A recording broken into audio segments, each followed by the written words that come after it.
So we've begun Lent. And of course we know that the 40 days of Lent are modelled on the 40 days of prayer and fasting that Jesus undertook following his baptism and prior to his commencement of his public ministry. The Church from very ancient times has encouraged the faithful to embrace this season as a season of penance and to commit to three particular areas of spiritual discipline: to pray more, to accept acts of fasting and self-denial, and to give alms more generously. You can summarise it by saying that Lent is about to pray, to fast, and to give. Jesus withdrew to the desert regions beyond the Jordan. It was what we could call a time of retreat. He withdrew from people, from comforts, from distractions. There Jesus was able to give undivided attention to his Father in heaven. And no doubt he was focusing himself upon the mission that he knew that his Father had entrusted to him. Reminds us that Lent is a time for us to give greater attention to our relationship with God and to the quality of our Christian life. It is a time for an honest examination of our life. And to do this, we do need time. And we need to find our own ways of withdrawing during Lent. It might be by a quiet walk, or sitting on the veranda quietly reflecting,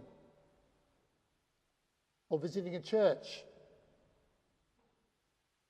There are ways in which we can find in the midst of our own life some space, some wilderness, if you like, to enable us to be more attentive to God.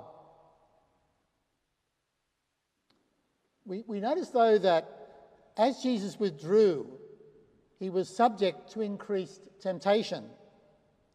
Now, this was to be expected. When a person seeks to intensify their relationship with God, the devil will seek to intervene. He will seek to disturb our thoughts and to cause us to question our resolve.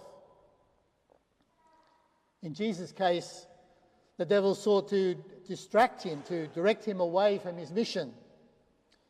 So he was encouraged to break his fast, to, if you like, be kind to himself, to allow some simple creature comforts like eating food. He was enticed to abandon his human limitations, to expect divine intervention to keep him out of trouble. And he was offered worldly glory and fame if he would just submit to the devil's influence and guidance. We all know the Christian life is a life of dealing with temptation. In the end, the temptations that we experience are all efforts to make us the centre, our own desires and needs, the centre of how we live.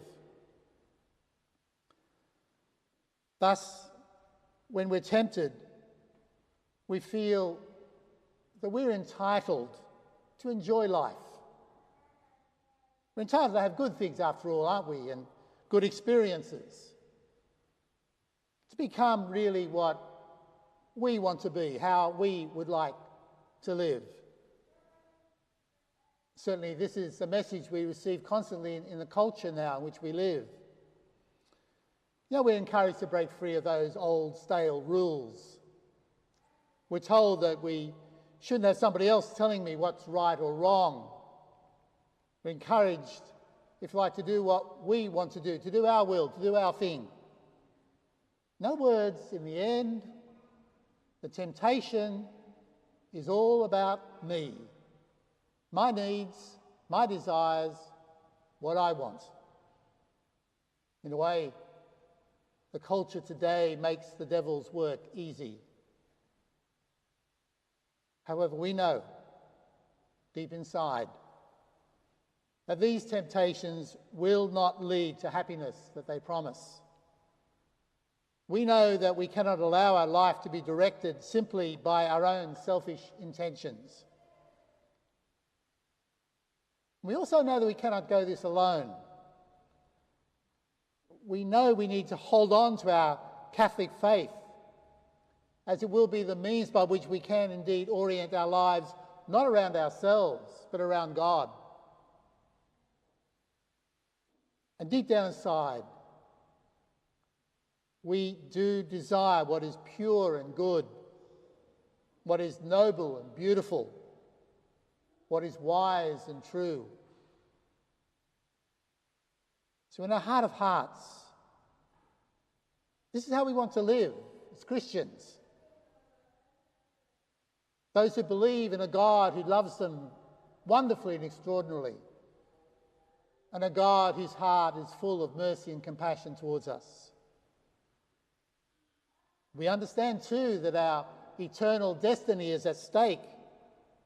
So we want to choose the path that leads to life and not the way that is marked to our destruction and death. And so we're also aware that as we have lived our Christian life, that there are many times, many ways in which we have failed or fallen short. As we look at our lives and look back on our lives, we can see things that we have done that are wrong, that are sins. We know that there have been feelings in us that have risen up that have been destructive. We know at times we have been petty and vindictive. We know that we have abused relationships, indeed abused ourselves. We know that we have been selfish, only thinking about what we want. We know too that there have been times when we have neglected God, taking God for granted. We have not prayed, not attended to our spiritual life, ignored his teachings and expectations for us. When we pause for an honest look at ourselves, we can sense a certain guilt rising up within us. Now, guilt is good because it alerts us to our sins. It's like the physical pain that we can experience that alerts us that something is wrong in our physical body. So when we feel pain, we go and seek out a doctor. When we feel guilt, we go and seek out a priest in the sacrament of penance. We've entered the Lenten season. It is really a great, a wonderful, beautiful season of grace.